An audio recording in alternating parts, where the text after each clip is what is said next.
Bonjour à tous, bienvenue à cette première webconférence de l'année 2024 sur la thématique favoriser un sommeil de qualité. On va débuter dans quelques instants.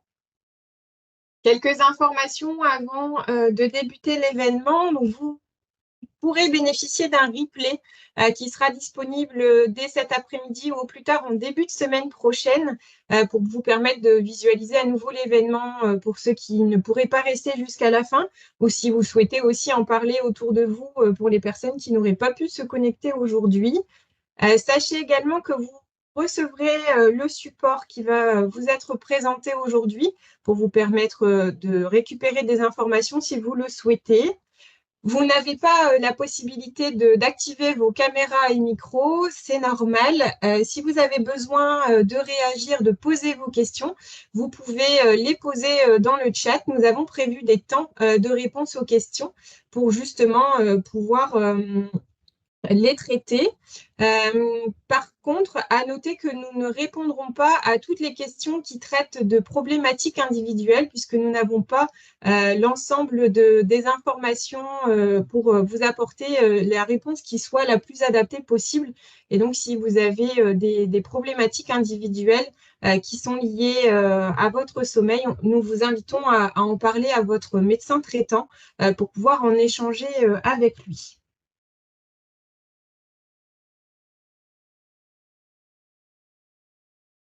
Je tiens donc à remercier nos intervenants, donc le professeur Éric Boulanger, présent ce matin pour aborder l'approche globale du vieillissement, traiter la problématique du sommeil en lien avec l'avancée en âge et puis nous assurer aussi une petite présentation du programme de prévention Tempoform Kill Pilote. Et puis, je remercie également Madame Tabary, qui est sophrologue, qui animera un petit temps de relaxation en fin de webconférence et qui va vous expliquer comment la sophrologie peut vous aider à mieux dormir avec une petite boîte à outils à mettre en pratique facilement dans son quotidien.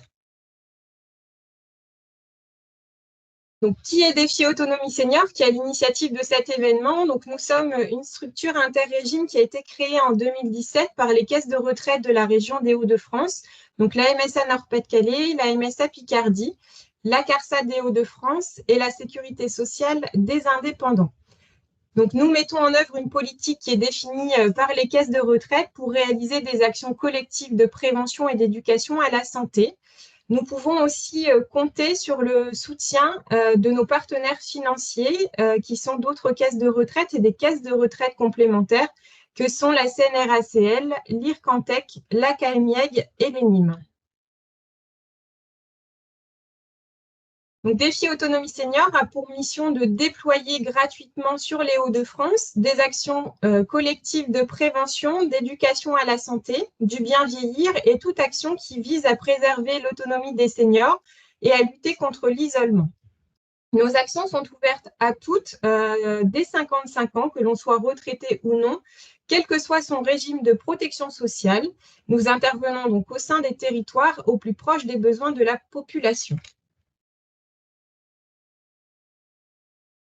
Donc, nous intervenons à la fois en présentiel avec le déploiement d'actions collectives sous le format d'ateliers-conférences, mais également en distanciel par l'intermédiaire de webconférences telles que l'événement d'aujourd'hui.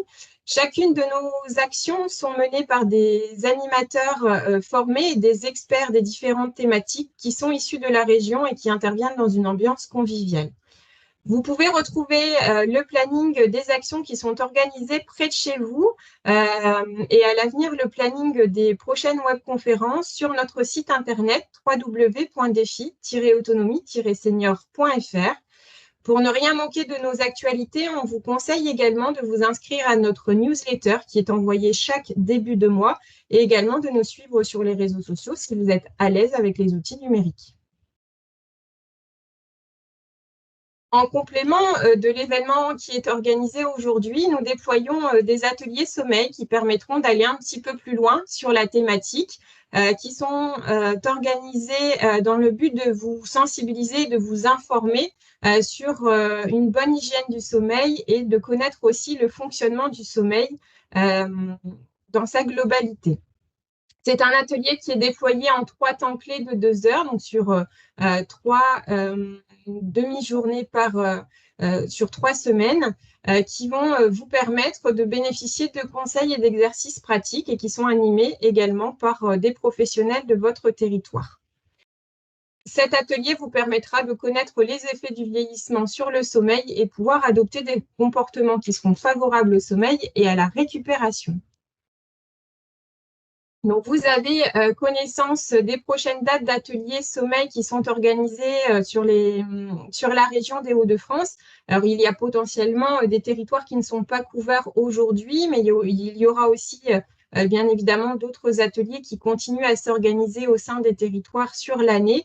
Mais vous pouvez aussi manifester votre envie de suivre un atelier sommeil au sein de votre territoire. Et si toutefois l'atelier se met en place prochainement, nous pourrons vous recontacter pour vous donner l'information.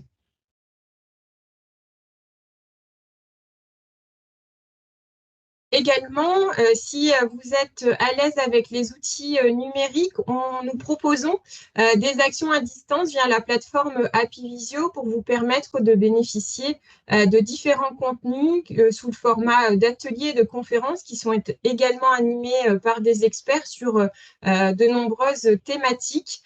Pour cela, il vous suffit de vous inscrire gratuitement sur le site internet happyvisio.com et d'y rentrer le code partenaire défi. Donc, vous aurez accès à un certain nombre de contenus que vous pouvez visualiser le jour de l'événement ou alors en replay jusqu'à 3 mois après la fin de l'événement. Je laisse la parole au professeur Éric Boulanger pour nous parler du sommeil et du vieillissement. Bonne webconférence à tous. Bonjour à toutes et à tous. Merci beaucoup, Marie, à Défi Autonomie Senior de me donner la parole en tant que spécialiste du vieillissement plus que spécialiste du sommeil. Alors, Marie, vous avez dit les effets du vieillissement sur le sommeil, mais je pense qu'il y a aussi les effets du sommeil sur le vieillissement et on va essayer d'aborder ça. Merci également à Sarah Leveugle et Céline Lecout de la CARSAT Hauts-de-France, à la MSA Nord-Pas-de-Calais et Picardie. Et puis, je suis très heureux de pouvoir intervenir aujourd'hui avec Sylvie Tabary, qui est sophrologue, et qui va très certainement nous donner des bons tuyaux pour pouvoir avoir un meilleur sommeil et essayer de contrôler son vieillissement. Alors, en ce qui concerne le vieillissement, je veux bien la diapositive suivante. En termes de longévité, il y a encore quelques années, cette diapositive que vous voyez actuellement, on pensait que l'espérance de vie et surtout la longévité de l'espèce humaine, vous voyez, il y avait 5 petits points sur la droite qui montaient. Donc, il y a eu une très nette augmentation de la longévité et de l'espérance de vie après la Deuxième Guerre mondiale. C'est toutes les technologies de santé et puis également notre système de sécurité sociale qui est encore, même s'il est en difficulté actuellement, qui est encore envié par de nombreux pays. Et donc, on pensait qu'on allait aller très loin et qu'on allait dépasser Jeanne Calment. En fait, il y a eu 2 grosses études il y a 3-4 ans, une dans la fameuse revue Nature, une dans la fameuse revue Science, qui ont clairement démontré que quoi qu'on fasse, même si on faisait tout bien, sous une cloche, sans être exposé à quelques produits toxiques que ce soit, ça s'arrête à peu près à 120 ans. Donc aujourd'hui, sauf si on va sur des manipulations génétiques ou des techniques qui dépasseront l'entendement éthique, en tout cas à ce jour, ça s'arrête à 120 ans.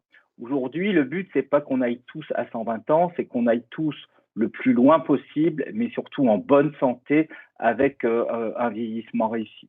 Alors, un petit mot sur les vaccins. Je sais qu'il y a eu beaucoup de polémiques avec la Covid, avec ce qu'on appelle les anti-vax. Aujourd'hui, si l'espèce humaine vit aussi longtemps dans le monde, c'est merci à Louis Pasteur, ce sont les vaccins. Ce ne sont pas les chimiothérapies, ce ne sont pas toutes les avancées des traitements et de l'imagerie médicale, ce sont les vaccins. Donc, faites-vous vacciner, bien entendu, dans le cadre de ce qu'il faut faire et des indications, mais le vaccin reste aujourd'hui la plus grande avancée en santé de tous les temps. Donc, Jeanne Calment, c'est 122 ans, 5 mois et 14 jours, et elle détient toujours le record de l'espèce humaine. Diapositive suivante. Alors là, plus c'est bleu marine, plus l'espérance de vie est bonne. Donc on est content, hein, puisqu'il y a, vous voyez où on se situe avec les pays qui sont autour de nous, on va dire en Europe. Il y a le Canada, et puis il y a Japon, Australie et Nouvelle-Zélande. Donc là, on est super content parce qu'on est dans le top 10 des pays, des grands pays. Hein. Il y a bien sûr Monaco, le Luxembourg et ainsi de suite, des plus petites structures, on va dire, qui ont des bonnes espérances de vie. Mais dans les grands pays, en taille, on est dans le top 10. Diapositive suivante. Alors, il y a ce que j'appelle, moi, alors c'est peut-être pas très joli, hein, un tsunami de personnes âgées, je me mets dedans, qui va arriver. Alors, on a parlé du baby boom, on a parlé du papy boom, maintenant on parle du super papy boom, hein, c'est plus de 75 ans, voire 80 ans. Et vous voyez ici la pyramide des âges avec les hommes à gauche, les femmes à droite. Donc, tout ce qui est grisé, c'est la pyramide des âges telle qu'elle était en 2020.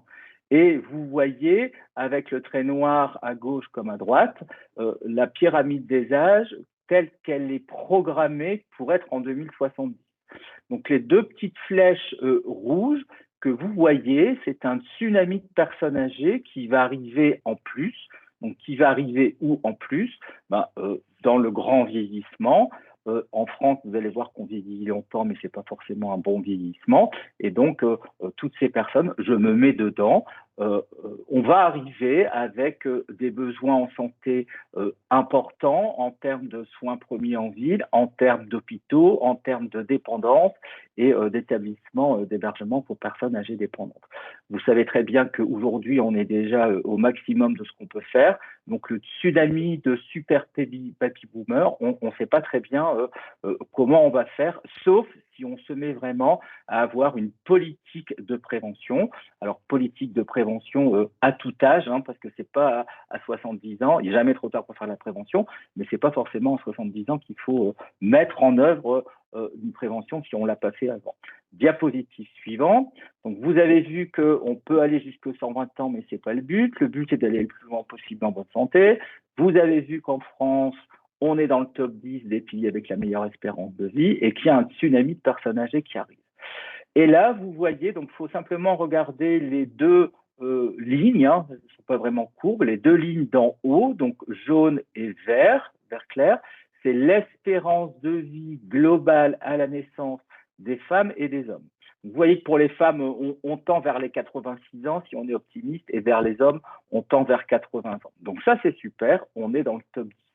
Et par contre, si on regarde l'espérance de vie sans incapacité, c'est-à-dire l'espérance de vie qu'on appelle également en bonne santé, là, pour les femmes, c'est 20 ans de moins quasiment, 67 ans, et pour les hommes, c'est 65,6 ans. Donc là, il n'y a plus de différence homme-femme, mais j'ai l'habitude de dire en France, on vieillit longtemps, mais qu'est-ce que c'est long?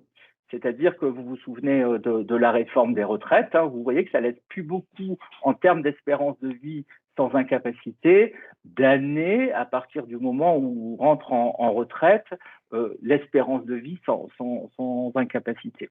Et donc là, si on se compare à certains pays qui sont comme nous dans le top 10, j'irai vers la Suède et le Danemark qui proposent 10 ans de plus, enfin 9 ans exactement, 9,3 ans pour la Suède, d'espérance de vie en bonne santé ou sans incapacité de plus que la France. Donc, c'est possible. Et pourquoi la Suède y arrive? Parce qu'elle fait de la prévention, beaucoup plus de prévention que nous, et ce n'est pas de la prévention à 60 ans, c'est de la prévention à tous les âges de la vie. Alors, beaucoup de personnes critiquent ce calcul d'espérance de vie sans incapacité. Il est certes critiquable parce qu'il est déclaratif. Ce sont les personnes qui veulent bien, qui déclarent un certain nombre de critères de santé, de bonne, de mauvaise santé. Mais il a un avantage, ce calcul, c'est qu'il est fait partout pareil dans les pays qui savent se comparer. Donc, on sait avoir une idée de cette espérance de vie en bonne santé par rapport aux autres pays. Donc, tsunami de personnes âgées qui arrivent, on vieillit longtemps en France, on vieillit mal, il va donc vraiment falloir aller vers beaucoup plus de prévention. Diapositive suivante. Alors, ça, c'est centré sur les Hauts-de-France. On est tous autres Français, je pense, en tout cas principalement autres Français autour de l'écran. Donc vous voyez ici, plus c'est rouge, plus c'est rouge foncé, moins c'est bon. C'est l'espérance de vie sur le territoire métropolitain. Vous voyez qu'en 90, c'était toujours les Bretons et les Nordistes qui se battaient la place de l'espérance de vie la moins bonne en France. Et on voit qu'en 2019, c'est toujours les Hauts-de-France qui sont les plus rouges foncés, c'est-à-dire que sur le territoire métropolitain, ce sont les Hauts-de-France qui ont la moins bonne espérance de vie globale. Diapositive suivante. Alors, comment on vieillit? Globalement, il y a 3 grands types de facteurs qui vont influencer notre vieillissement. Vous avez sur la gauche les facteurs génétiques, c'est ceux que l'on hérite globalement de son papa et de sa maman. On ne peut pas y faire grand-chose à ce jour, hors manipulation génétique. Mais on va dire que là, on est complètement, comment je vais dire, passif vis-à-vis de cet héritage génétique. Sur la droite, j'ai mis les pathologies. Alors, pourquoi j'ai utilisé ce terme? Je pourrais mettre aussi les pathologies inévitables. C'est celles qui nous tombent un peu dessus alors que soit on a su éviter les facteurs de risque, on n'a pas su, pardon, éviter les facteurs de risque. Et souvent, ce sont les pathologies pour lesquelles on ne connaît pas les facteurs de risque. Je prendrai l'exemple de la maladie de Crohn. Aujourd'hui, la maladie de Crohn, elle est plutôt chez l'adulte jeune. Elle peut avoir ou pas des conséquences tout au long de la vie, mais on ne connaît pas les facteurs de risque. Aujourd'hui, éviter une maladie de Crohn, on ne sait pas le faire. Donc, à gauche, vous héritez de vos parents les gènes. À droite, les maladies, elles nous tombent dessus et on ne sait pas comment. Et au milieu, c'est là qu'il y a un enjeu majeur. Et j'ai mis facteurs environnementaux et comportementaux. Alors, environnementaux, c'est-à-dire c'est plutôt les facteurs qui sont autour de nous pour lesquels, à titre individuel, on ne sait pas gérer. Par exemple, la pollution atmosphérique. Alors, c'est sûr qu'on peut passer d'une voiture thermique à électrique, mais ça ne va pas changer globalement votre environnement de pollution là où vous habitez. Et puis, il y a les facteurs comportementaux. Là, on est vraiment sur l'individu. Et donc, ces facteurs environnementaux et comportementaux, ils sont modifiables. Le problème, c'est comment changer ces comportements au fur et à mesure du temps. Plus on avance en âge, si on a des mauvais comportements, plus c'est difficile de les changer. Et aujourd'hui, il y a un enjeu en termes de prévention, c'est ce qu'on appelle les entretiens motivationnels, parce que juste dire à un fumeur « arrête de fumer », ça ne marche pas. Il faut l'accompagner. Il y a toute la dictologie quand on tombe dans des comportements pathologiques, on va dire, mais il y a aussi des habitudes qui peuvent être l'activité physique. On peut changer son comportement vis-à-vis de l'activité physique, on peut changer son comportement vis-à-vis de l'alimentation. Ce sont des choses qui sont tout à fait jouables et on peut changer, pour ce qui est de la thématique d'aujourd'hui, ces comportements pour avoir un meilleur sommeil et essayer de protéger son vieillissement accéléré en lien avec des troubles du sommeil.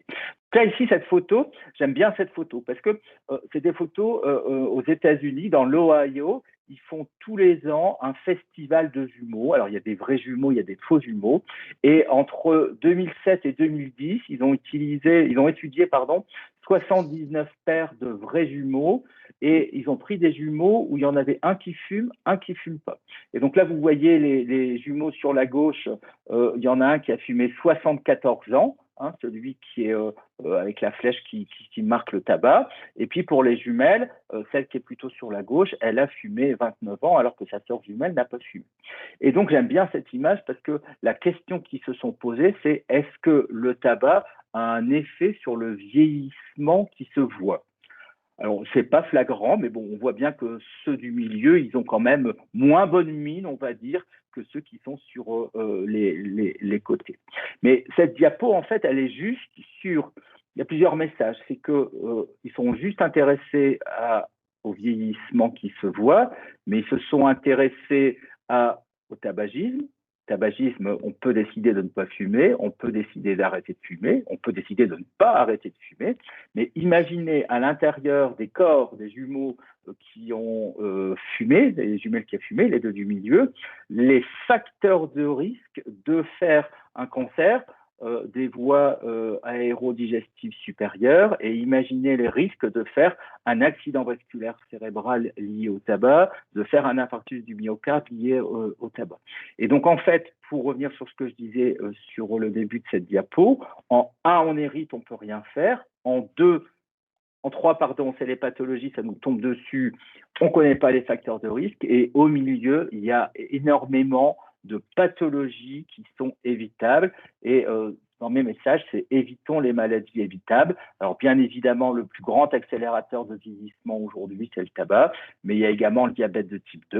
Le diabète de type 2, c'est aussi comment je veux dire, si je peux me permettre, la plus belle ou la plus grande des maladies évitables, par de l'activité physique et une nutrition différente. Diapositive suivante. Alors, on a une petite question, professeur Boulanger. Pour Ouais. quelles raisons l'espérance de vie est-elle moins bonne en Hauts-de-France? Quels sont les indicateurs qui permettent de l'expliquer, particulièrement pour notre région, s'il vous plaît? Niveau socio, éducatif, culturel. Bon. C'est-à-dire qu'on a plus de cancers, on a plus d'obésité, de diabète de type 2. Donc, c'est socio-économique et culturel. Merci. Et une dernière question, que signifie sans incapacité quand vous le citez? Alors, c'est déclaratif, c'est est-ce que je dois prendre une canne, est-ce que je sors moins? C'est tout ce qui va changer la vie de tous les jours quand on devient plus âgé. Et le nombre de maladies chroniques. Donc, tous ces questionnaires, vous pouvez trouver sur Internet. Vous mettez définition, espérance de vie sans incapacité ou en bonne santé et vous allez avoir tous les questionnaires qui sont proposés pour arriver à cette définition. Je le répète, critiquable, mais qui est la même dans tous les pays qui sont capables de faire cette mesure. Merci. Je vous laisse la main pour la seconde partie. Ouais. Alors, diapositive suivante. Alors, les bases biologiques du vieillissement. Donc, ici, ça a été pris de Principle of Neuroscience. C'est assez récent, 2021. C'est sur la gauche, vous voyez la durée moyenne du sommeil et du temps passé au lit en fonction de l'âge, avec 4 tranches d'âge différentes. Donc, la première tranche va de 15 à 44 ans et la dernière tranche d'âge va au-dessus de 75 ans. Et vous voyez que, paradoxalement, quand on avance en âge, on passe plus de temps au lit, mais on dort moins. Donc, plus de temps au lit, c'est la ligne jaune. Et puis, on dort moins, c'est la ligne bleue. Donc, ça veut dire qu'on dort moins, on passe plus de temps au lit. Et donc, pendant qu'on passe plus de temps au lit, en général, on n'interagit pas avec l'autre pour stimuler son cerveau. Et puis, on ne fait pas marcher ses muscles puisqu'on est dans son lit. Et on ne stimule pas son os non plus quand on est dans son lit. Et sur la droite, vous avez également une modification du temps d'endormissement avec l'âge. Ce sont les mêmes tranches d'âge. Et vous voyez que quand on a entre 15 et 44 ans, on met moins d'une demi-heure pour s'endormir. Et au-dessus de 75 ans, on met plus de 3/4 d'heure. Alors, ce n'est pas énorme, mais c'est quand même une différence qui est significative. Diapositive suivante. Alors, ça, c'est important, c'est parce que, comment je veux dire, on ne connaît pas forcément ces deux hormones, même si on en a entendu parler. La mélatonine, on entend de plus en plus parler parce qu'il y a des substituts, des compléments alimentaires, des gommes, des comprimés avec la mélatonine. Ce qu'il faut savoir, vous voyez que votre pic de mélatonine, vous allez l'atteindre entre 2 et 5 heures du matin. Donc ça, c'est important parce qu'il faut respecter ce cycle qui est normalement tous les jours pareil. Et si vous avez un bon sommeil et que vous avez une bonne hygiène de sommeil, ce pic va être le même toutes les nuits et vous allez pouvoir avoir une régularité dans votre sommeil. Vous voyez qu'entre 22 heures et 1 heure du matin, ça monte, ça monte, ça monte. Si vous prenez un écran, une télé, une tablette, un smartphone, vous allez prendre dans la figure, dans la rétine, ce qu'on appelle la lumière bleue. Cette lumière bleue, elle va aller dans votre rétine et elle va aller dire à votre cerveau, c'est le jour. C'est comme les poules dans un poulailler. En pleine nuit, vous allumez, elle se réveille, vous éteignez, elle se rendorme. Nous, on ne se rendort pas, mais notre pic de mélatonine, il ne va pas monter, il va être cassé à cause de cette lumière bleue. Donc, il faut vraiment respecter l'importance de ce cycle de la mélatonine qui peut être vraiment perturbé par plein de choses. Et donc, la mélatonine, c'est l'hormone du sommeil. On peut prendre des compléments alimentaires ou de substitution en mélatonine. Ça marche bien, hein, plutôt que les somnifères. Il n'y a pas les effets secondaires des benzodiazépines. Donc, ça marche bien. Après, il ne faut pas devenir dépendant. Mais s'il y a une petite période où c'est un peu compliqué pour dormir, on peut remettre son cycle en route avec un peu de substitution de mélatonine, mais pas tous les jours. À l'inverse de la mélatonine, complètement opposée, on a ce qu'on appelle l'hormone du stress. On ne l'appelle pas l'hormone de la vigilance, mais elle s'appelle l'hormone du stress. C'est le cortisol. Et là, vous voyez que c'est à 8 heures du matin qu'on a son pic de cortisol. Alors, le cycle du cortisol, il est également à respecter. Et on l'appelle l'hormone du stress, c'est-à-dire que si vous avez un gros stress avant de dormir, hein, bah vous pouvez remonter votre cortisol qui va complètement décaler ce cycle qui doit être régulier. C'est pour ça que quand on prend de la cortisone, on dit qu'il faut prendre le matin et qu'il faut prendre 2 fois par jour, c'est bien avant 16 heures, parce que sinon on va avoir cette hormone du stress qui va monter.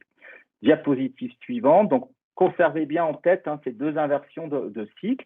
Et là, vous voyez les lignes en bleu et en rouge, en bleu pour le sujet jeune et en rouge pour le sujet âgé. Donc, la mélatonine, vous voyez ici jour-nuit. En bleu sur la gauche, la figure mélatonine. Vous voyez que chez le sujet jeune, ça descend bien le jour, et ça monte bien la nuit. En revanche, chez un sujet, je vais y arriver, âgé, vous voyez que ça descend moins le jour et ça monte moins la nuit. Donc déjà là, on a moins de variations entre le jour et la nuit pour l'hormone du sommeil. Et puis pour l'hormone du stress ou de la vigilance, bah, c'est exactement pareil. On en a un petit peu moins. Les cycles restent bien des cycles, mais moins importants. Donc il y a comme une espèce de diminution en fait des capacités de puissance de ces cycles stress versus sommeil. Je remercie Hélène Duès qui m'a donné cette diapositive. Elle est chercheure ici à l'université de Lille hein, sur justement les cycles du sommeil, notamment chez la souris.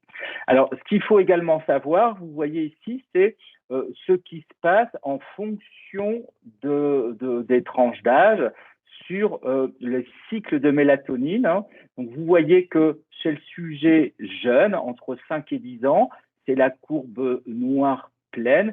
Vous voyez qu'on monte à des taux de quasiment 170. Alors, l'unité, c'est des picogrammes par ml.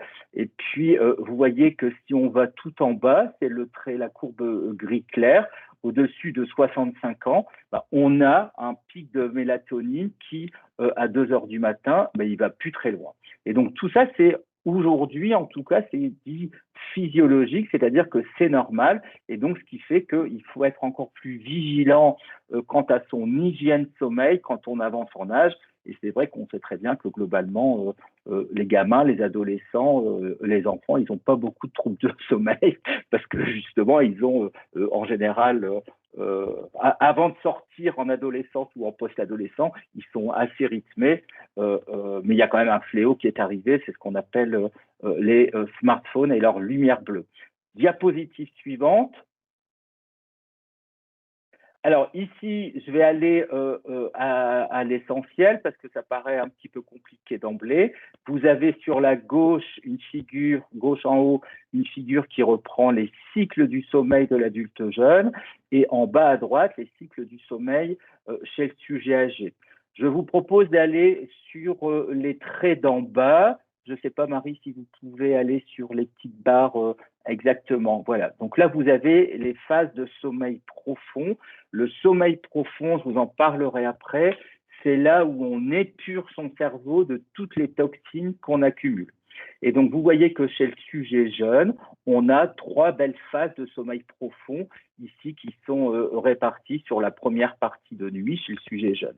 Si on va sur la figure en bas à droite, vous voyez que l'on a encore 3 phases de sommeil profond, mais elles sont toutes rikiki, c'est-à-dire que le sommeil le plus réparateur étant le sommeil profond, de manière physiologique, on en a moins au cours de son vieillissement, raison de plus pour être gentil avec son sommeil quand on avance en âge.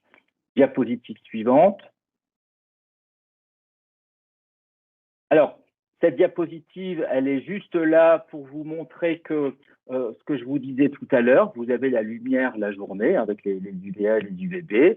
Vous avez, si vous faites n'importe quoi la nuit avec votre smartphone, tablette ou télé un peu moins, le pire c'est vraiment le smartphone parce que il est devant ses yeux. Vous allez avoir sur la gauche donc la lumière qui arrive dans votre œil, votre rétine. La rétine est directement connectée au cerveau et votre cerveau va aller envoyer sur la gauche à la glande surrénale, qui est une petite glande qui est au-dessus du rein, qui est la glande qui sécrète le cortisol. Donc elle va aller dire la lumière à votre œil, qui va dire à votre cerveau, qui va dire à votre glande surrénale, vas-y, produis du cortisol, produis l'hormone du stress, réveille-toi. C'est ce que je disais tout à l'heure avec l'exemple des poules. Donc ça, c'est pour l'hormone du stress. On a l'effet inverse sur la mélatonine. La lumière va aller dire au cerveau, enfin, la lumière va aller dire à l'œil qui va dire au cerveau, arrête de produire de la mélatonine puisque c'est le jour, et vous allez complètement déréguler votre sommeil. Et sur la flèche de droite, vous voyez que l'horloge centrale du cerveau, NSC, c'est système central, neurologique système central. Et donc, on sait que ça va aller vers quasiment tous les organes, le foie, le muscle, un peu partout, avoir une influence sur ce qu'on appelle l'horloge interne, c'est-à-dire que toutes vos cellules de votre organisme, sauf les globules rouges, parce que le globule rouge n'a pas de noyau, il n'a pas de capital génétique, toutes les cellules de votre organisme ont une horloge interne. Alors, si je dois rentrer dans le détail, il y a différents gènes, notamment un qu'on appelle réserve alpha. Et en fait, quand vous allez avoir un jet lag, non seulement votre cycle du cortisol et de la mélatonine vont être complètement décalés, mais toutes vos cellules sont également jet-laguées, c'est-à-dire ont un décalage horaire, et tout ça doit se remettre en place au fur et à mesure du temps quand vous avez un décalage horaire. Et vous pouvez avoir un vrai décalage horaire parce que vous voyagez de l'Amérique à l'Europe ou de l'Europe à l'Asie, mais vous pouvez avoir un décalage horaire, notamment chez les adolescents le week-end, quand eux, le samedi soir, ils vont se coucher le dimanche matin à 5 heures, ils sont en train de tout décaler entre mélatonine, entre cortisol et entre toute leur horloge interne à chaque cellule. Diapositive suivante. Alors, on arrive justement sur l'horloge. Vous voyez ici au centre l'horloge et vous avez toute l'influence. Alors, j'aurais pu mettre, OLN US, que je remercie également ici, qui m'a donné cette diapo. On aurait pu mettre des dizaines de flèches, mais vous voyez que ça va avoir une influence, cette horloge, sur la régulation de votre température corporelle, l'activité rénale, la capacité de filtration des reins qui peut changer en fonction des heures. On sait que les reins marchent bien la nuit, le système endocrinien, la prise alimentaire, le métabolisme du foie, le système intestinal et puis le système cardiovasculaire. Je parlais des jet-laggers, ceux qui ont des décalages horaires, les grands voyageurs, mais il y a également les personnes qui alternent des travaux, des professions, notamment en santé, par exemple, une semaine de jour, une semaine de nuit, ou une fois je fais une nuit, puis une journée à la maison, puis le jour d'après je fais un travail de jour. Tout ça, ça décale fortement les cycles et ça peut aller vers des complications, notamment sur les prises alimentaires, les comportements nutritionnels. Et on sait que les personnes qui décalent beaucoup leurs heures sont plus à risque d'avoir une obésité et des troubles métaboliques comme des troubles de l'humeur. Diapositive suivante. Alors bon, ici, ça reprend un petit peu tout ce que je viens de dire. On a une diminution du temps total de sommeil quand on avance en âge, on met plus de temps à s'endormir, le sommeil est un peu plus fragmenté, le sommeil est peu réparateur, semble souvent peu réparateur, mais c'est vrai qu'il l'est un peu moins, mais on a tendance à souvent se plaindre encore plus de quelque chose qui n'est pas forcément pathologique. Attention aux siestes, pas plus de 20 minutes. Attention à la somnolence diurne, qui peut être signe d'un mauvais sommeil parce qu'il y a une mauvaise hygiène sommeil ou qui peut être en lien avec un syndrome d'apnée du sommeil. J'en parlerai. Sommeil profond, je vais y revenir, j'ai déjà évoqué. Et les conséquences, c'était toutes les flèches qui étaient sur la diapositive suivante. Et une nouvelle approche, c'est que on parlait de l'influence tout à l'heure, Marie, du vieillissement sur le sommeil. Et puis maintenant, on parle de l'influence du sommeil sur le vieillissement, notamment sur le vieillissement cérébral, la cognition, la mémoire. Alors, la maladie d'Alzheimer n'est pas une maladie du sommeil, en tout cas pas aujourd'hui, mais il y a des liens bien clairs aujourd'hui entre sommeil et mémoire. Diapositive suivante. Donc là, c'est un système qui a été mis en place. Donc, Damien Mascret, que vous connaissez peut-être, hein, c'est le médecin journaliste qui a plus de cheveux, qui parlait tous les soirs sur le JT de France 2 au moment du Covid, qui m'avait demandé de commenter un article scientifique qui était sorti il y a quelques années. Et en fait, vous avez dans votre cerveau, on va dire un système d'épuration, une espèce de machine à laver qui se met en place la nuit, toutes les 20 secondes, uniquement quand vous êtes en sommeil profond. Et qu'est-ce que fait cette machine à laver? Elle va épurer de votre cerveau des molécules qui s'accumulent lors de la veille, quand vous êtes réveillé, notamment quand vous faites beaucoup marcher votre cerveau. Alors là, par exemple, moi, je fais très attention à ce que je dis, j'essaie d'avoir un message clair. Donc, dans mon cerveau, ça produit beaucoup de protéines. Et normalement, elles vont être épurées cette nuit quand je vais passer en sommeil profond. Vous, j'espère que c'est pareil, vous faites très attention à ce que je dis. Et quand vous allez passer en sommeil profond, alors pas pendant la sieste, mais pendant votre nuit prochaine, pendant les phases de sommeil profond, vous allez épurer ces protéines qui s'accumulent quand vous êtes en veille et quand vous faites marcher votre cerveau de manière intensive. Alors, ce système, il s'appelle le système glymphatique. Alors, lymphatique, tout le monde connaît le mot. Et glyn, c'est parce que dans le cerveau, on a des cellules qu'on appelle gliales, qui sont des cellules de maintien et de structure du cerveau et qui peuvent être enflammées quand il y a un problème cérébral. Et donc, la diapositive, enfin, la photo de droite, elle est un petit peu compliquée. C'est juste pour vous montrer que quand vous dormez, le drainage lymphatique du cerveau en sommeil profond est plus efficace que quand vous êtes en période de veille. Diapositive suivante, donc là c'est un schéma qui est un petit peu plus compliqué, mais je vais aller doucement, c'est ce qu'on appelle une méta-analyse. C'est-à-dire que toutes les lignes que vous voyez avec les petits carrés noirs correspondant à chaque ligne, ça correspond à une étude. Donc, par exemple, la première tout en haut, c'est Benito León, c'est le premier auteur qui a publié en 2014.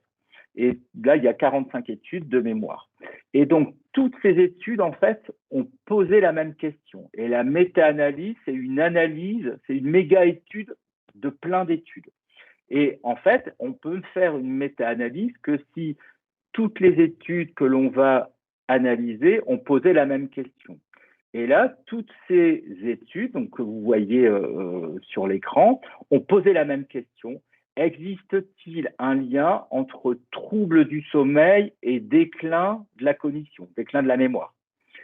Ils n'ont pas posé la question du pourquoi, c'était juste est-ce que quand j'ai des troubles du sommeil, j'ai plus ou moins de troubles cognitifs? Et donc, la moyenne de toutes ces études, si vous allez tout en bas, vous voyez qu'il y a un petit trait en pointillé qui descend, qui va à 1. Si la moyenne de toutes ces études arrivait à 1, ça voudrait dire que ce n'est pas parce que j'ai plus de troubles de sommeil que j'ai plus de troubles cognitifs. Par contre, si vous cliquez, il y a la barre qui doit arriver, j'espère. Tac. Hop, si on reclique. Bon, c'est pas grave. Si vous allez tout en bas, vous voyez qu'il y a un petit triangle et c'est marqué RE Model for All Studies. Ça veut dire que c'est la moyenne de toutes les études qui sont au-dessus. Et vous voyez que la moyenne de toutes les études qui sont au-dessus, si on va sur le losange, on va à droite, et ben le chiffre, c'est pas 1, c'est 1,68. Ça veut dire quoi? Ça veut dire que cette méta-analyse qui a étudié les résultats de 45 études, qui ont posé la même question, existe-t-il quand vous avez un trouble du sommeil, existe-t-il plus ou moins de troubles de la mémoire? La réponse est oui, ça augmente par 1,68. C'est-à-dire que quand vous avez des troubles du sommeil, vous augmentez par 1,68 globalement le risque d'avoir un déclin cognitif. Ça n'explique pas pourquoi, c'est juste ce qu'on appelle descriptif, ça décrit, ça n'analyse pas. Donc, pour revenir à la question, l'influence du vieillissement sur le sommeil ou du sommeil sur le vieillissement, c'est une espèce de question comme est-ce la poule ou l'œuf qui arrive en premier? Aujourd'hui, on n'a pas la réponse. Diapositive suivante. Alors, on a quelques questions. Une question qui est liée à la première partie, afin d'identifier si le climat peut avoir une influence, pardon, sur l'espérance de vie. Oui, on sait que les centenaires des zones bleues, il y a 5 zones bleues qui ont été identifiées comme ayant une proportion exceptionnelle de centenaires.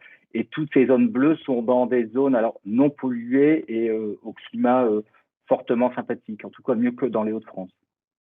Après, il y a aussi tout ce qui est socio-économique. On connaît le climat de l'Afrique.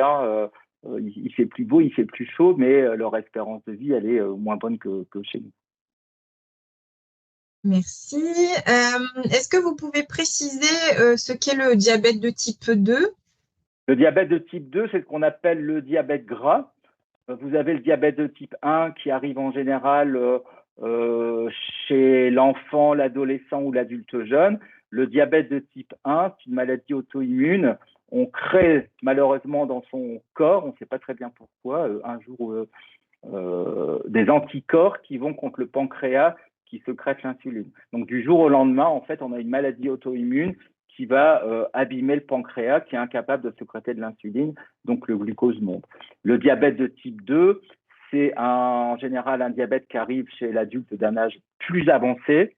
C'est 55, 60, 70 ans. Et en général, c'est des personnes qui mangent mal et qui sont sédentaires. Si je dois faire un gros raccourci, le diabète de type 1, on ne sait pas l'éviter. Le diabète de type 2, on sait l'éviter. C'est-à-dire que, je dis souvent, le siècle d'avant, on a identifié des facteurs de risque de plein de maladies. Aujourd'hui, on ne les évite pas et je pense que dans 100 ou 200 ans, ils diront mais qu'est-ce qu'ils ont foutu? Au XXe siècle, il y a eu l'épidémiologie qui a identifié plein de facteurs de risque. Au XXIe siècle, ils n'en sont pas occupés. Et peut-être qu'au XXIIe siècle et XXIIIe siècle, on aura vraiment des campagnes de prévention. Et je répète, le diabète de type 2, pour moi, c'est la plus belle des maladies évitables. Le tabac, ce n'est pas une maladie, c'est un comportement. Et le diabète de type 2, c'est une maladie qui fait suite la plupart du temps à des comportements qui vont aller vers la maladie diabète de type 2. C'est sédentarité et alimentation pas adaptée, grasse et sucrée. Merci. Alors, une question à laquelle vous avez répondu partiellement sur le travail de nuit qui peut avoir une influence péjorative sur le sommeil. Donc, vous aviez notamment cité l'exemple des professions de santé. Oui, bah ça c'est bien connu. C'est que ce soit la santé ou autre, les gens qui alternent jour-nuit, il y a beaucoup plus de surcharge pondérale, d'obésité, d'addiction, de maladies, enfin je ne vais pas dire maladie psychiatrique, mais beaucoup plus de troubles de l'humeur chez les personnes qui sont sujettes à ce genre de variations. On a parlé aussi de mélatonine et de la possibilité de pouvoir justement en prendre. Combien peut-on en prendre justement par jour et combien de temps? Est-ce que c'est sous le format de cure? Est-ce que c'est sur du plus long terme? Alors, idéalement, vous avez différents dosages. Le plus gros dosage qui reste en complément alimentaire, c'est 1,9 mg. Normalement, tout ce qui est au-dessus, c'est sur prescription médicale. Ça doit se prendre vers 21 h, 1 heure ou deux avant d'aller se coucher. Il ne faut pas en prendre la journée quand on va faire une sieste. Et puis, c'est en cure, parce que sinon, on devient dépendant. Et c'est bien pour passer un cap. Un retour de vacances où il y a un gros décalage horaire dans le sens ouest-est, parce que dans le sens est-ouest, c'est-à-dire que si nous, on va vers le continent américain, bon, on est fatigué le soir, c'est pas grave, on se couche. On se couche à 20 heures et puis on sera réveillé à 4 heures. Le lendemain, ce sera 21 heures, on sera réveillé à 5 heures. Mais quand on fait dans l'autre sens, si en revenant du continent américain, on se couche à 22 heures, c'est comme si on faisait une sieste et donc à 2 heures du matin, on est réveillé, on ne sait plus dormir. Donc là, ça a un intérêt.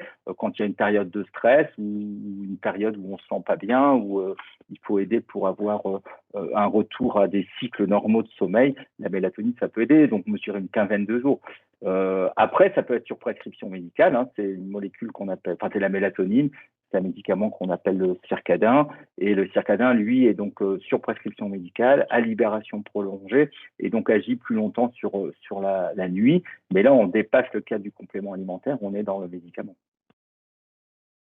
On a également une question, donc on a parlé de déclin cognitif. Est-ce que c'est irréversible? Oui, le déclin cognitif, si on est dans le cas d'une maladie neurodégénérative, ça c'est une question majeure et je prends beaucoup de temps. Hein. C'est une question majeure. Aujourd'hui, si on est pour faire une maladie neurodégénérative, que ce soit, on va parler de la maladie d'Alzheimer, hein, c'est celle qui est la plus fréquente et qui fait le plus peur, et à juste titre. Hein. Aujourd'hui, tout ce qu'on sait faire, c'est quand elle est là, quand elle démarre, en fait, vous avez les signes 20 ans après.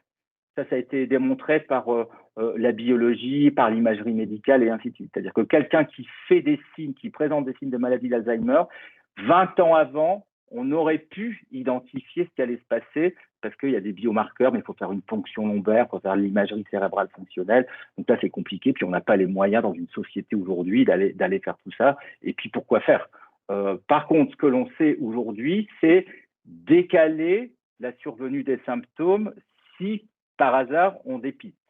Et ce que l'on sait faire également, c'est ralentir la vitesse du déclin cognitif. En revanche, on ne sait pas prévenir une maladie, on sait décaler l'arrivée de ces symptômes et on sait ralentir l'aggravation des symptômes. Donc ça, on ne sait pas réverser. Ça, c'est vraiment important. On ne sait pas remonter et on ne sait pas stabiliser. Et donc, moi, mon message, c'est que aujourd'hui, à juste titre, on a peur des maladies cognitives, mais quand on vieillit par un handicap cognitif et ou un handicap physique. Et on a eu tellement peur du handicap cognitif qu'on est passé à côté, je pense, de l'importance du sommeil, mais qu'on est passé à côté de l'importance du vieillissement physique. Aujourd'hui, un vieillissement physique de l'os, hein, on parle de la fracture ou tassement vertébral, il s'est fait le col du fémur. Aujourd'hui, l'ostéoporose, un, on sait la prévenir, deux, on sait la réverser. D'accord, avec des biphosphonates. Un stade entre deux, entre os normal et ostéoporose, il y a un stade qu'on appelle l'ostéopénie. Je suppose qu'autour de l'écran, il y a certainement un certain nombre de personnes qui ont fait une densitométrie osseuse. Ils n'étaient pas dans le vert, ils n'étaient pas dans le rouge, ils étaient dans le orange. On a dit ostéopénie. Et je suis sûr et certain que le radiologue, comme le médecin traitant, ont dit « Ah ben non, il n'y a rien ». Je ne suis pas d'accord. Il y a un stade de fragilité osseuse qui est réversible facilement avec calcium, vitamine D, soit en complément alimentaire, soit en enrichissant l'alimentation, et activité physique. C'est-à-dire qu'aujourd'hui, pour l'os, on sait prévenir, on sait diagnostiquer, on sait réverser. Pour le muscle, qu'on appelle le vieillissement musculaire, ça s'appelle la sarcopénie, on sait prévenir avec de l'activité physique, on sait réverser avec activité physique et alimentation enrichie en protéines. D'accord ? Donc tout ça aujourd'hui, on est tellement peur, à juste titre, je répète, du vieillissement cognitif, qu'on a oublié que le vieillissement physique était, on peut le prévenir, deux, on peut le réverser. Et dernier mot, la première cause d'entrée en EHPAD, c'est pas les maladies de la mémoire, c'est la chute, c'est le vieillissement cognitif. Et puis encore un dernier mot quand même, c'est qu'aujourd'hui on se rend compte que le vieillissement cognitif et le vieillissement physique sont de plus en plus liés. Et dans le livre que j'ai écrit, à un moment, je dis montre-moi comment tu marches, je te dirai quand est-ce que tu seras dément. Et aujourd'hui, c'est montre-moi comment ton cerveau va, je te dirai quand est-ce que tu vas tomber. C'est-à-dire qu'on est en train d'aller sur l'un est souvent associé à l'autre, mais n'oublions surtout pas le vieillissement physique, parce qu'on sait faire. Une dernière question pour cette partie, pour ne pas prendre plus de temps. Les questions qui n'ont pas été traitées et qui ont été posées, on vous les fera parvenir, hein, Ouais, professeur parce que je crois que Boulanger, c'était, pour que vous ouais, puissiez ouais. y répondre. Une dernière question. Donc, on a parlé de la durée de la sieste, de ne pas dépasser 20 minutes. Pourquoi? Et finalement, une sieste qui va être de 20 minutes, qu'est-ce qu'elle nous apporte? Puisque c'est vrai que ça paraît court. Donc voilà, si vous pouvez nous éclaircir sur ces deux points, s'il vous plaît. Il ne faut pas aller trop loin parce que sinon on risque de faire un cycle complet. Et si on fait un cycle complet, on va le prendre sur la nuit qui suit. Et donc la nuit qui suit, elle va pas forcément être bonne et on risque de monter sa mélatonine, la faire redescendre et ça va planter le cycle. Et la deuxième question, c'était Ce qu'apporte une sieste, justement, de cette durée. qu'elle apporte, c'est que, alors, on va pas en sommeil profond en général sur une sieste. Hein, elle apporte, c'est une bonne question. Ce qu'elle apporte, c'est une relaxation. Je pense que Madame Tabary sera très certainement meilleure que moi pour répondre à cette question. Euh, voilà, c'est une espèce de relaxation, de plus qu'un lâcher prise, hein, parce que on passe vraiment dans du sommeil. Souvent, il est plutôt léger ou paradoxal. Et il y a pas mal de gens qui ont besoin de cela. Et des fois, c'est même juste le fait de s'endormir. Hein, ça peut être quelques minutes qui vont être réparateurs, en fait, pour pouvoir redémarrer sa deuxième partie de journée. Madame Tabary, vous souhaitez peut-être compléter?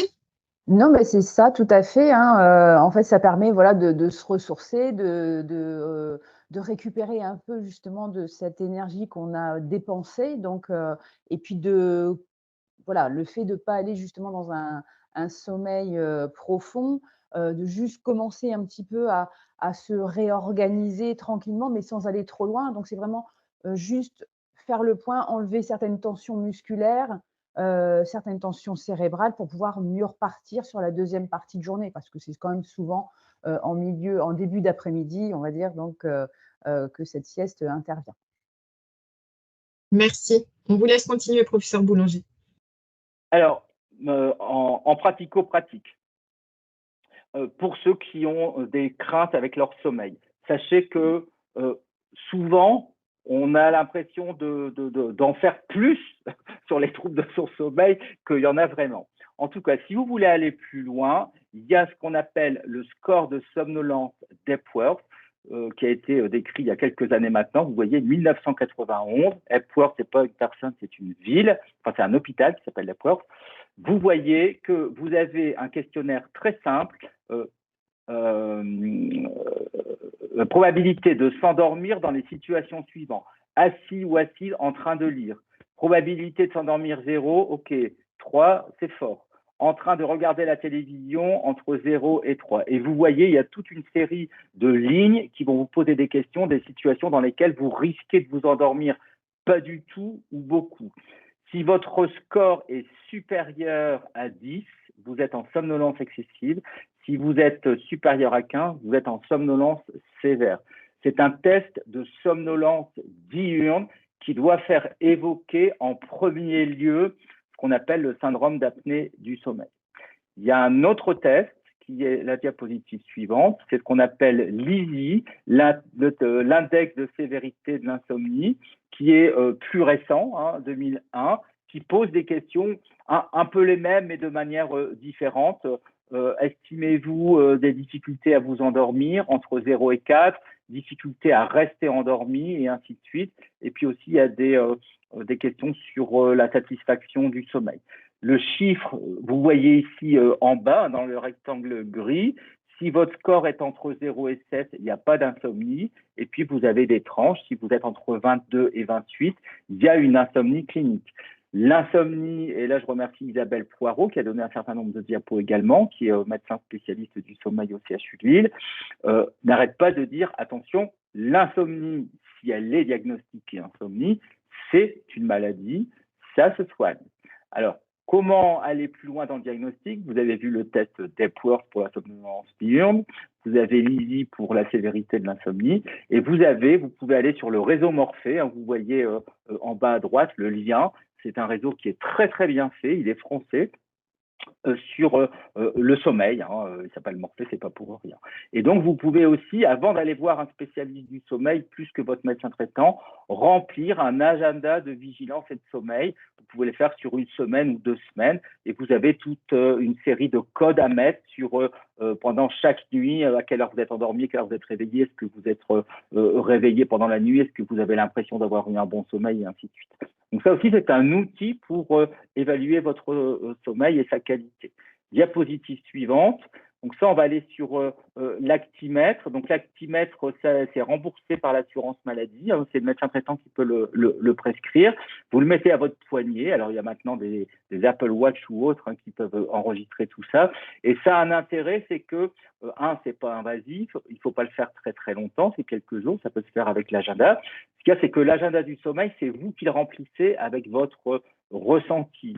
L'actimètre, il va vraiment enregistrer des données objectives sur la durée du sommeil. Est-ce que vous êtes réveillé? Est-ce que vous avez beaucoup bougé pendant la nuit?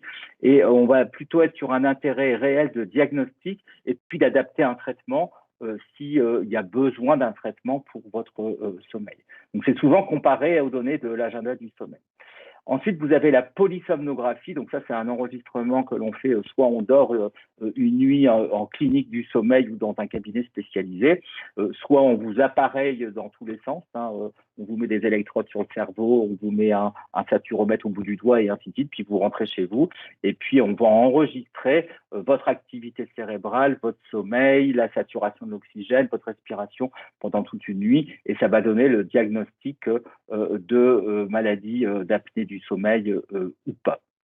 Alors, sachez aussi que souvent, les signes de l'apnée du sommeil, c'est impression de se réveiller fatigué, une espèce de gueule de bois, de bouche sèche et de ronflement. Alors, syndrome d'apnée obstructive du sommeil, vous voyez les symptômes sur la gauche, des sueurs nocturnes, somnolence diurne, des maux de tête au réveil, ce que je dis un peu la gueule de bois au réveil, la gorge et la bouche sèche au réveil, ça c'est vraiment un signe, sommeil qui n'est pas réparateur, le conjoint ou la conjointe qui râle et qui va dormir à côté, des troubles de la libido, des troubles de l'humeur, et puis des troubles de concentration, somnolence après le repas, somnolence en réunion, l'impression d'être sur la réserve en fin d'après-midi. Et puis les conséquences, aujourd'hui, c'est pas que sur la somnolence de la journée, c'est que quand vous avez un syndrome d'apnée du sommeil, vous augmentez, alors selon les études, votre risque de faire un AVC entre x3 et x5. Vous augmenterez votre risque d'hypertension artérielle, de maladies cardiovasculaires, du cholestérol, de la libido, de diabète de type 2. Et vous avez les figures ici en haut au milieu, mais donc c'est juste pour montrer que l'apnée du sommeil, souvent, c'est un problème de langue et de voile du palais qui se collapse en pleine nuit. Diapositive suivante. Alors, régulation du sommeil, vous avez les petits dormeurs, c'est 6 heures, vous avez les dormeurs moyens, c'est 7 à 8 heures, et vous avez les gros dormeurs, c'est 9 à 10 heures. Pas de complexe, peu importe, à chacun son sommeil, c'est vraiment ça que les messages du docteur Isabelle Poirot, c'est elle aussi qui n'arrête pas de dire que l'insomnie, si elle est diagnostiquée, c'est une maladie. L'impression de mal dormir, c'est pas forcément une insomnie, donc faut pas aller dire que je suis malade parce que je dors mal. Faut d'abord identifier le fait qu'on dort mal et non pas la sensation d'avoir des pas bonnes nuits. Voilà, il y a des petits dormeurs, il y a des gros dormeurs, pas de complexe. On s'adapte à son besoin de sommeil. Au-dessus de 10 heures, c'est la polysomnie. Au-dessus de 10 heures, c'est pathologique. Il faut faire un bilan de polysomnie. Diapositive suivante, donc c'est à peu près pareil, mais là on est plutôt sur la régulation sur les 24 heures. Il y a les couches tard, il y a les lève-tôt, il y a les intermédiaires. À chacun son sommeil, on s'adapte et on adapte son entourage et on gère son hygiène sommeil. Diapositive suivante. Alors voilà, l'hygiène sommeil, mais je pense que Madame Tabary va certainement en parler. Donc, essayez de ne pas avoir de décalage horaire le week-end ou la semaine, mais bon, idéalement, c'est surtout le week-end. Enfin, idéalement, on est surtout à risque le week-end. Quand on est dans son lit, c'est pour dormir. Quand on est réveillé, on sort de son lit. Allez au soleil, hein, le week-end, si vous n'avez pas envie de sortir de chez vous et qu'il fait beau, allez prendre du soleil. On sait que les pays nordiques, l'hiver, font de la luminothérapie parce que ça va dire, ça va réguler vos cycles. L'activité physique, oui, c'est très bon, mais pas d'activité intense avant de dormir. La sieste, on en a parlé. Pas trop d'excitants le soir, café, tabac, alcool. Résister à la somnolence aussi quand vous avez l'impression de somnoler, mais surtout faites le test Epworth pour savoir si vous êtes dans le pathologique, si vous êtes supérieur à 10 avec ce test. Le soir, il ne faut pas sauter le dîner, mais il faut plutôt manger léger. Se déconnecter 1 à 2 heures avant, donc ça je vous ai expliqué, c'est cette histoire de lumière bleue. Donc maintenant il y a des smartphones avec des filtres anti-lumière bleue et vous avez des lunettes, correctrices ou pas, qui sont des lunettes anti-lumière bleue, qui vous permet le soir de regarder la télé, les tablettes ou votre téléphone et ne pas aller stimuler votre cerveau avec cette fameuse lumière bleue. Et puis une chambre où il n'y a pas de bruit, une chambre où il fait vraiment noir, une chambre où il fait pas chaud, hein. Idéalement maintenant en recommandant en dessous de 19 voire en dessous de 18 pour être bien dans sa couette.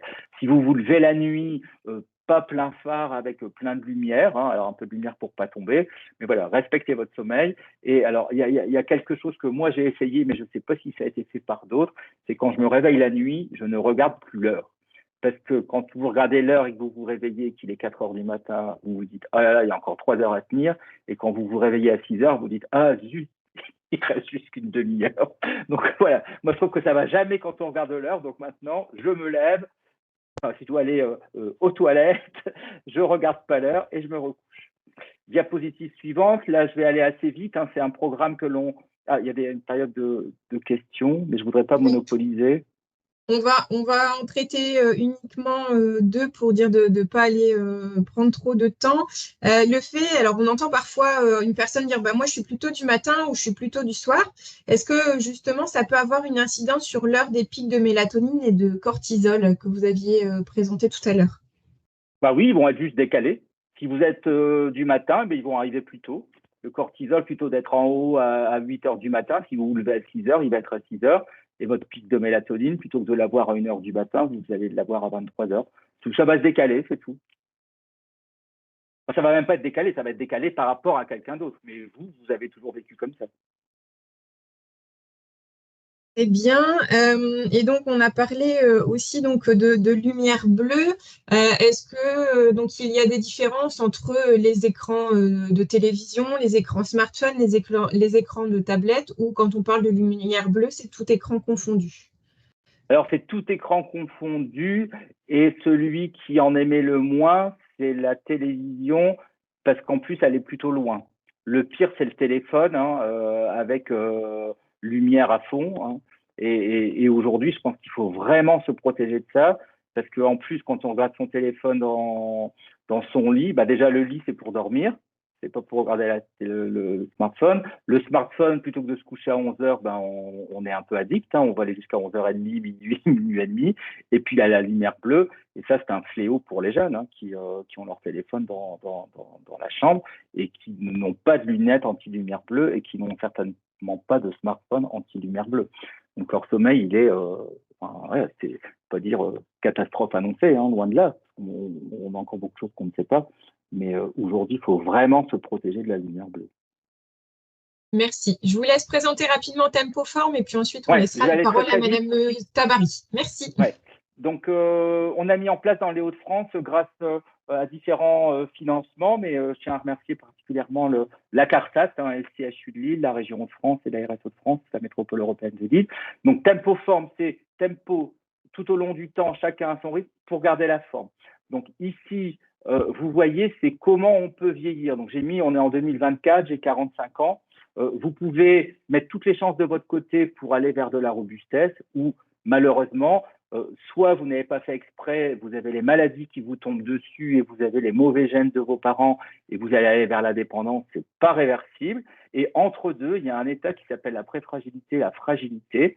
Cet état, on n'est pas sur des maladies, mais on est sur un vieillissement fonctionnel, c'est-à-dire c'est tout votre organisme qui avec ou sans des maladies, va avoir des problèmes de fonctionnalité et risque de vous amener dans la dépendance.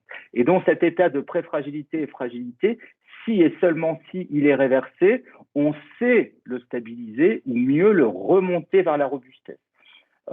Aujourd'hui, le problème, c'est que jamais on fait une ordonnance pour une prise de sang pour savoir si on est préfragile. Jamais on fait d'IRM, de scanner, d'échographie, ça n'existe pas. Donc, avant Tempoform, il y avait des définitions soit très grossières, soit extrêmement compliquées, non faisables en pratique courante. Et donc là, c'est un peu l'image de Notre-Dame de Paris. Hein. Avant qu'il y ait son incident, on avait l'impression qu'elle était totalement robuste, vue de l'intérieur et de l'extérieur. Ben, en fait, elle était fragile, mais c'est réversible puisqu'elle va être inaugurée au mois d'octobre prochain. La fragilité, ça fait pas mal et il y en a beaucoup. C'est à peu près, pour la préfragilité, c'est 40% au-dessus de 45 ans. Donc, vous voyez, je ne sais pas l'âge moyen des 432 personnes qui sont autour de l'écran, mais il y a un certain nombre de fragiles et de préfragiles autour de l'écran. Diapositive suivante. Donc, ce programme Tempoform, vous voyez, il démarre par une application. Donc, c'est une auto-évaluation que vous pouvez faire sur tempoform.fr où vous pouvez télécharger l'application. Donc aujourd'hui, on est à des chiffres assez impressionnants puisqu'on est à 18 441 questionnaires complétés. Vous voyez en dessous, le deuxième outil, c'est la page web. On a également des formations qui sont pour les professionnels de santé, les sophrologues. On a eu 4 sophrologues qui sont venus se former. Et puis, on a des professionnels plutôt du champ social qui sont plutôt informés de l'existence de ce programme. Les financeurs que vous voyez, et puis l'espace Tempoform où on fait les bilans de santé.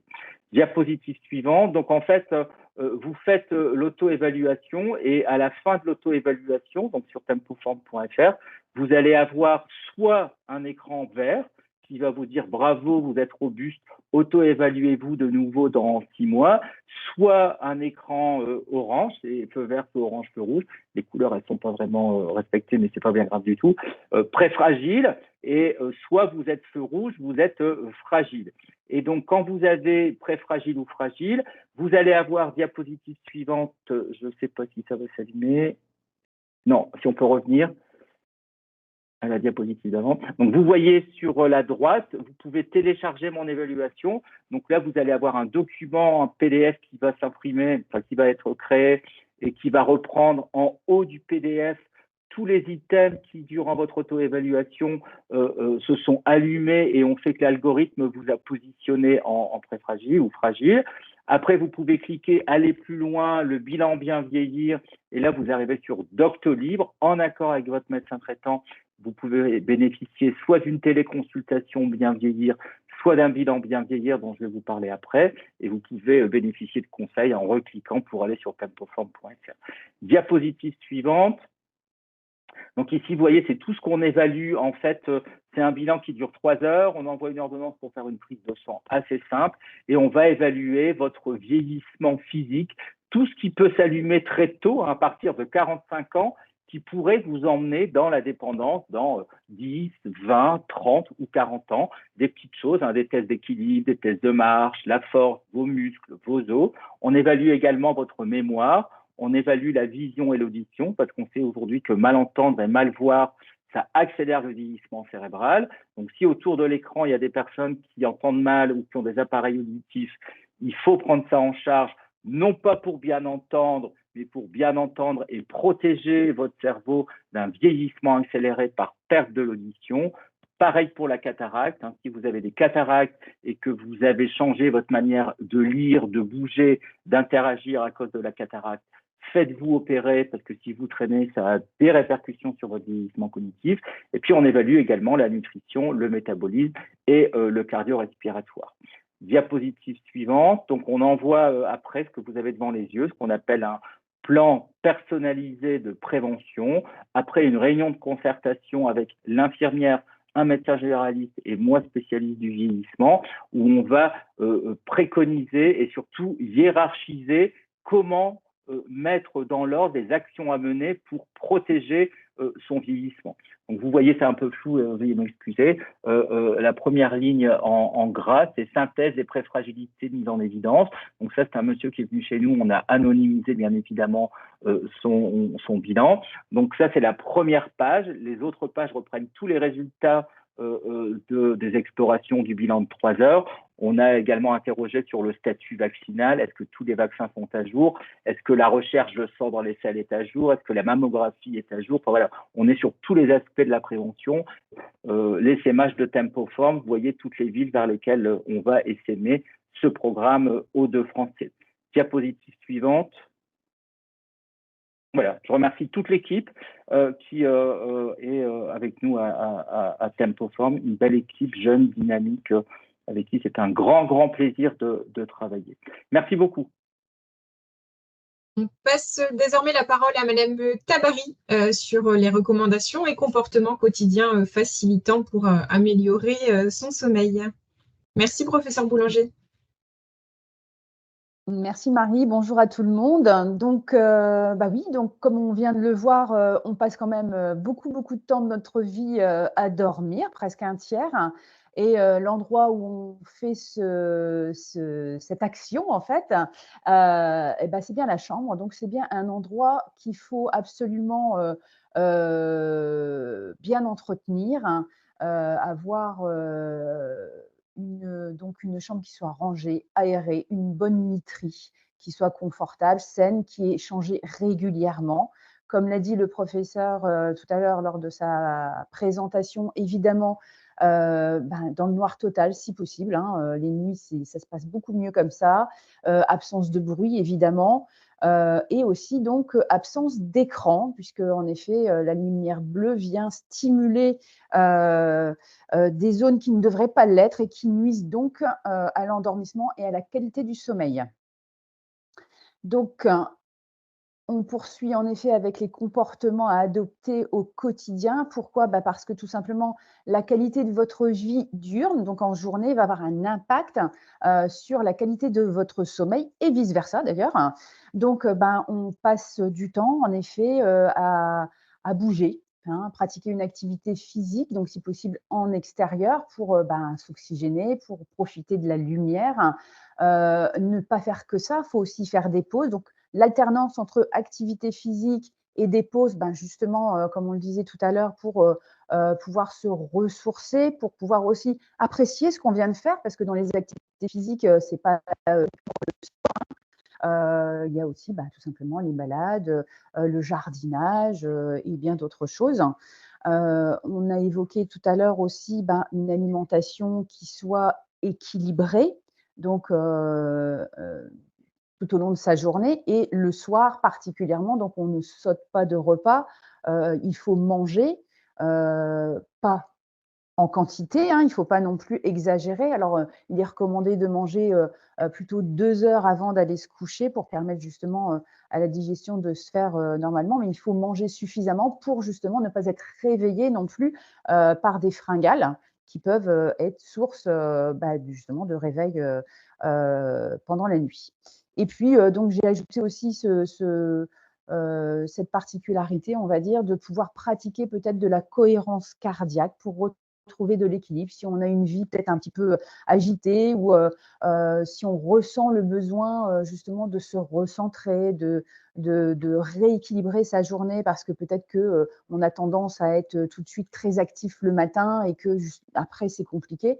Le fait de pratiquer la cohérence cardiaque, qui est en fait un exercice de respiration régulière, qui permet en fait de synchroniser la respiration et l'activité cardiaque et qui va avoir une résonance positive en fait sur les différentes sécrétions hormonales, peut-être, voilà, on va l'expliquer un peu comme ça, mais voilà, ça va vraiment permettre de rééquilibrer en fait votre fonctionnement sur la journée et donc permettre ainsi de régulariser aussi votre sommeil par la suite. Alors, je vais peut-être un petit peu vite, mais on verra sur les questions à la fin. Ah voilà. Alors justement, on a quelques petites questions. On entend parfois parler de prendre une boisson chaude le soir avant d'aller se coucher, notamment des tisanes qui peuvent favoriser, enfin aider aussi à s'endormir. Est-ce que c'est aussi quelque chose que vous recommandez? Oui, d'ailleurs, je vais l'évoquer après. En effet, ça va faire partie, d'une routine qui va favoriser l'endormissement. Alors ça n'aide pas vraiment le sommeil, c'est surtout ça va permettre à vous détendre, hein, essentiellement. Donc, ça peut être, tilleul, verveine, fleur d'oranger, camomille. Après, chacun ses goûts, chacun, son infusion, mais c'est plus, voilà, favoriser la détente et ça peut donc, comme je vais, l'évoquer après, faire partie d'une routine pour permettre justement ce sas de décompression. On a parlé rapidement d'alimentation, donc on avait une question sur le fait, est-ce que le type d'alimentation peut agir sur la qualité du sommeil? Donc vous avez en partie répondu, peut-être à apporter quelques exemples de repas à prendre le soir. Voilà, il faut que ce soit équilibré dans le sens où, on ne se dit pas: «Ben, j'élimine les féculents parce que, bah, voilà, ça va je vais stocker et puis et cetera». Bah, non, on peut garder quand même aussi des féculents, il n'y a pas de problème. L'intérêt, c'est d'avoir vraiment, les différentes catégories, d'aliments, nécessaires justement au bon fonctionnement de votre corps. Il ne faut pas oublier que pendant la nuit, si on dort, ben, votre corps continue quand même à fonctionner, hein, heureusement d'ailleurs, et que, bah, il a besoin d'énergie, donc le fait de ne pas manger, vous ne l'aidez pas, hein, en fait, du tout. Donc il n'y a pas vraiment d'aliments recommandés, il faut manger un petit peu de tout en quantité suffisante. Tout est toujours une question d'équilibre. Merci. Une question aussi sur la lecture. On a parlé qu'il était souvent déconseillé de regarder les écrans avant d'aller se coucher. Donc certains sont plutôt favorables à la lecture, mais est-ce qu'il est plutôt préférable de lire dans son lit ou justement de lire dans son salon pour justement faire une distinction aussi au niveau du coucher? Quel est votre avis sur la question? Alors, au niveau de la lecture, alors évidemment, si c'est lire sur un écran, bah, ça va être plus je ne vais pas vous conseiller de le faire dans votre lit et cetera. Moi, je préférerais que, voilà, j'amène les gens quand même à bannir les écrans dans la chambre si c'est possible. Donc, voilà. Après, en termes de lecture, bah, voilà, c'est une action qui permet, vraiment, de passer, au sommeil facilement, hein. Donc, j'ai pas vraiment de conseils. Après, c'est chacun va faire comme il veut. Là, c'est pareil, les outils que je vais, vous présenter ensuite, vous allez les sélectionner en fonction de votre personnalité. Ils ne vont pas convenir à tout le monde. Voilà. Après, il y a pas vraiment, sur de la lecture, voilà, que ce soit dans un salon ou que ce soit, dans votre lit, peu importe là. Merci. Une dernière question. Une personne pose la question autour de la cohérence cardiaque. Est-ce qu'elle peut être pratiquée en pleine nuit lorsque justement on a des réveils nocturnes et que on est confronté à des problèmes à des difficultés pour se réendormir? Alors, bah, il y a pas de contre-indication. En plus, il y a des applications donc gratuites, mais malheureusement, c'est sur un téléphone. Après, on peut l'avoir sur une montre ou des choses comme ça, mais on peut aussi s'habituer à juste partir sur, de la respiration, attentive. C'est ce que je vais vous présenter, après. Parce que souvent la cohérence cardiaque, on va être aidé justement d'une application, d'un outil, puisque, en général, c'est plutôt 5 minutes avec 5 secondes d'inspire, 5 secondes d'expire, qui nécessitent quand même d'être, soit, on suit, une bulle qui monte, qui descend, soit c'est une musique ou, des vibrations qui vont permettre, d'utiliser cette technique, mais juste de la respiration, attentive, pendant la nuit peut permettre de justement, glisser vers le sommeil. Merci. Je vous laisse poursuivre. Donc, se préparer au sommeil, c'est aussi, bah, se créer une routine, qui va permettre entre autres, ben, par exemple, de vider son esprit, parce que trop d'activité cérébrale, de penser à tout ce qu'on a fait dans la journée, à tout ce qui nous reste à faire le lendemain, les soucis, les préoccupations, ben, le fait d'écrire les choses, ça va mettre de la distance par rapport à ce que vous avez vécu. Et ça va aussi vous permettre, si vous êtes adepte de la to-do list, par exemple, bah, il ne faut pas hésiter non plus dans le sens où, bah, une fois que c'est posé sur un papier, voilà, c'est plus dans la tête, c'est plus en train de tourner et de passer en continu. Elles sont notées, vous le savez, vous êtes sûr que vous ne les oublierez pas. Voilà, ça vous permet de vous libérer. Donc, c'est une première étape que vous pouvez faire. Alors évidemment, là, je vais vous donner plusieurs idées que vous pouvez mettre dans l'ordre que vous voulez, évidemment, hein. Donc voilà, on peut aller sur la deuxième. Donc, de se détendre. Donc évidemment, le fait d'écrire, ça peut être la première des phases. Se détendre, donc tout à l'heure, on le disait, ça peut être de lire ou d'écouter de la musique calme en buvant une boisson chaude, donc la fameuse infusion. Ça peut être de prendre une douche tiède pour faire baisser la température de son corps, de tamiser pardon, les lumières pour ne pas être stimulé. Voilà, il faut essayer de se créer un climat pour voilà, tendre tout doucement vers la préparation à aller se coucher pour commencer cette détente et ne pas rester complètement stimulé avant cette étape.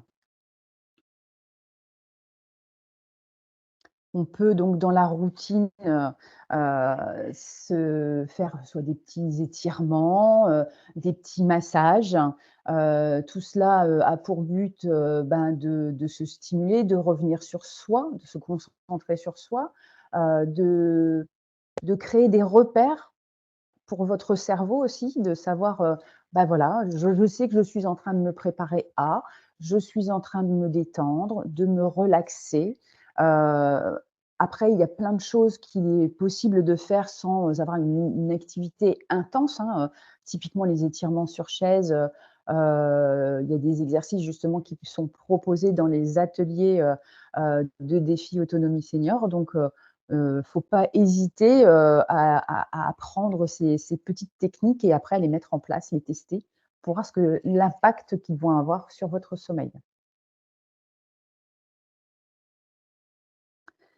Alors je peux hésiter d'écrire plutôt tout ce qui avait été négatif pour se récupérer et puis on peut aussi finir sur une note plus agréable, plus positive, justement pour, partir, aussi donc détendu avec ce qu'on a fait, avant les étirements, les massages, mais aussi au niveau cérébral de partir sur, des idées agréables, de se créer peut-être un album photo, du bonheur, donc avec des idées, des souvenirs, des lieux agréables qui vous amènent le sourire, une boîte à gentillesse, ben voilà, pourquoi pas vous créer, tout simplement, une petite boîte avec des mots, sympas qui vont, vous donner un petit peu, la couleur, de votre soirée avant d'aller vous coucher.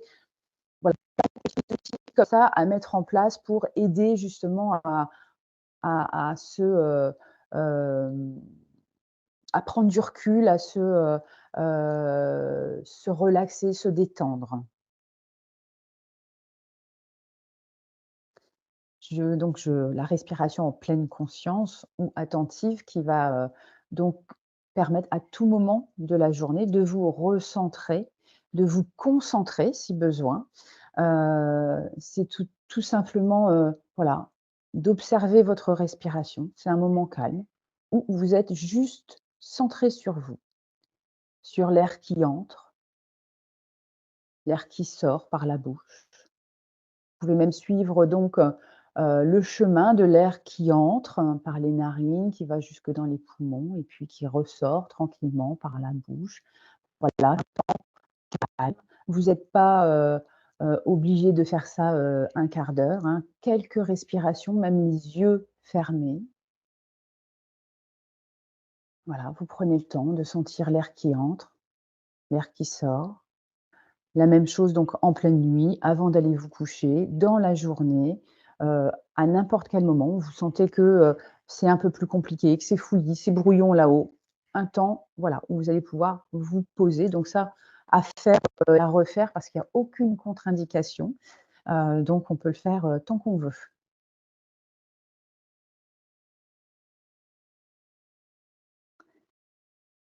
À cela, on peut ajouter donc cette fameuse relaxation musculaire qu'on va justement rythmer sur la respiration, cette respiration qui permet justement d'alterner et d'être régulière et d'avoir ce mouvement un peu, apaisant justement, et plus vous allez souffler longtemps, plus vous allez vous apaiser. En fait, c'est l'expiration qui va venir agir sur la détente. Et là, derrière, vous pouvez en effet vous concentrer sur, les différentes parties de votre corps et à chaque expiration, justement venir, heu libérer une de ces zones. Alors je ne pense pas qu'on aura le temps de faire, malheureusement, un exercice, comme celui-ci, après, mais voilà, ce sera peut-être l'occasion, de faire, alors d'essayer déjà soi-même, c'est pas évident, mais pourquoi pas après, sur, un autre, moment, je ne sais pas, je vais avoir avec Marie si ce qu'on pourra faire, ultérieurement. Donc on peut passer à la prochaine slide. Donc en effet, on peut aussi se conditionner, c'est-à-dire que alors là, on a vu donc il y avait la respiration qui va aider, il y a la détente musculaire pour vraiment relâcher, atteindre un niveau de détente, plus profond, et puis derrière, on peut aussi s'entraîner par la force de sa concentration, de sa volonté à, par exemple, installer un décor agréable, puis se laisser glisser, à l'intérieur, et comme ça glisser tranquillement, dans le sommeil. Donc ça fait aussi des exercices qui peuvent être faits en pleine nuit si on se réveille pour pouvoir repartir tranquillement, puisque des moments d'éveil, à chaque fin de cycle, vous allez en avoir un, plus ou moins, important, et donc le fait de pouvoir repartir tranquillement, c'est exactement ce type d'exercice qui peut fonctionner. Il faut savoir aussi qu'en allant, rencontrer un sophrologue, il pourra éventuellement vous aider aussi à travailler, sur,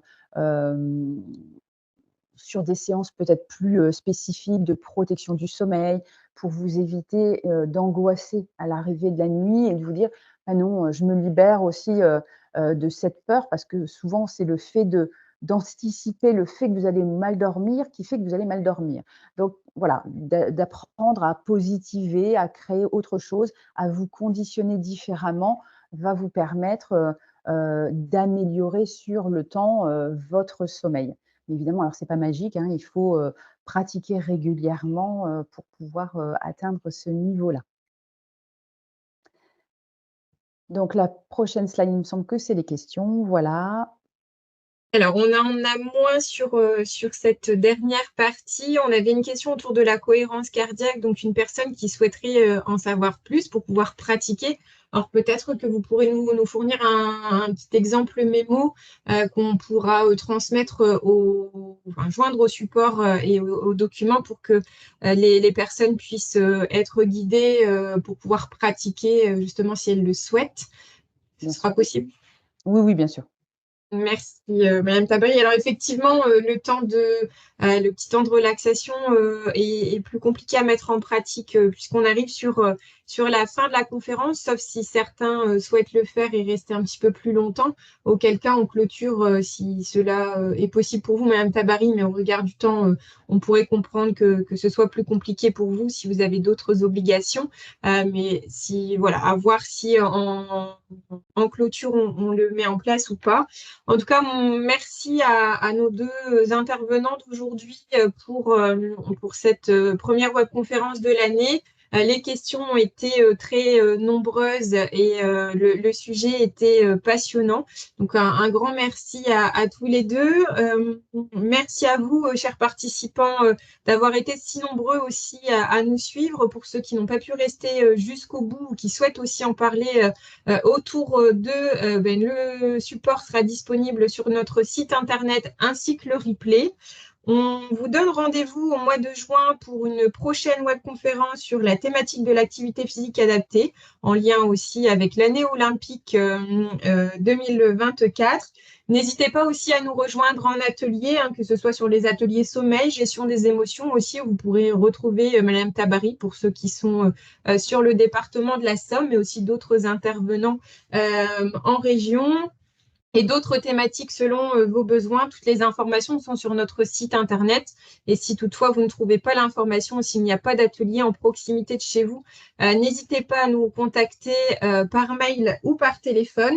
On vous invite également à télécharger l'application Tempoform pour faire le test présenté par le professeur Boulanger. Et puis, pour ceux que ça intéresse aussi pour aller plus loin dans la pratique, n'hésitez pas à prendre de l'information aussi auprès de sophrologues qui peuvent exercer près de chez vous. Merci beaucoup à toutes et à tous. Bon appétit, bonne fin de semaine, bon week-end. Et puis, Madame Tabary, si toutefois vous souhaitez rester sur un petit temps de relaxation, pour ceux qui ont le temps, c'est possible. Sinon, à très bientôt.